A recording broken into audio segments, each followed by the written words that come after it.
فرج الله، طالما انك فتحت سيره العمل فرج الله، اتوقع ان ذاك اللي في ذاك الحقبه انه فرج الله يعني هو ذكر انه في موقف زواجك لما سالوا اظن الملك فيصل او شيء او حاجه كان مار او شيء، فقالوا سعد خضر، قال من سعد خضر، قال فرج الله، حضر زواجك او مر عليك او شيء. لا هو تذكر لي الموقف هذا؟ اي نعم، الزواج كان في بيت الأميرة الشيخة بنت عبد العزيز أخته الله يرحمها ويسكن عظامها، أنا زوجتي من بيت شيخة بن عبد العزيز.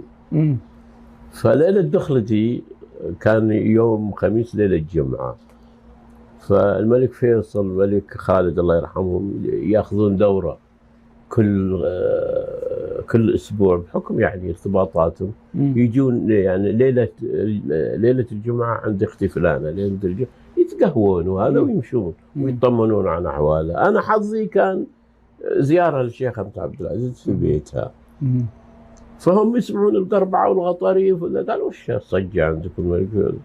قالوا عندنا عرس سعد خضر.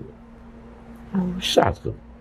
قالوا فرج الله. قالوا يطلع في التلفزيون ما شاء الله، وطلعوا على البلكونة، في بلكونة كذا طلعوا وليني داخل. ما شاء الله، أنا داخل من الباب الكبير على جوا، لأن العرس جوا آخر ما شاء الله. فكانت فرصة سعيدة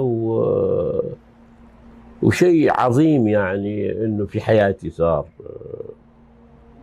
انه يعتبر كانوا حاضرين زواجك، ما يحتاج، هم حضروا بالفعل بالصدفه يعني. اي ما شاء الله تبارك الله.